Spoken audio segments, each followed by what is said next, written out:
News 16 Kerala. സൗദിയിൽ സന്ദർശന വിസയിലെത്തിയവർ നാടുവിടാതിരുന്നാൽ കടുത്ത ശിക്ഷ.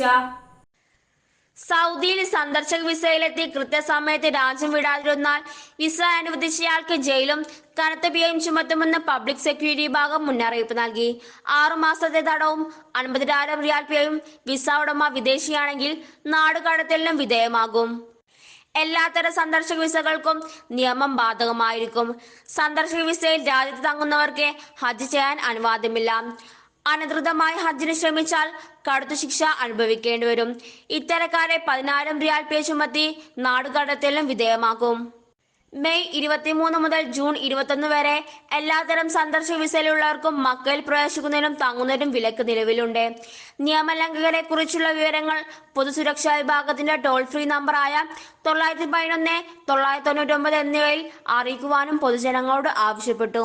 News 16 news desk. പക്ഷമില്ല, വിവേചനമില്ല. നേരിനൊപ്പം, നാടിനൊപ്പം, നാട്ടുകാർക്കൊപ്പം. News 16 Kerala channel.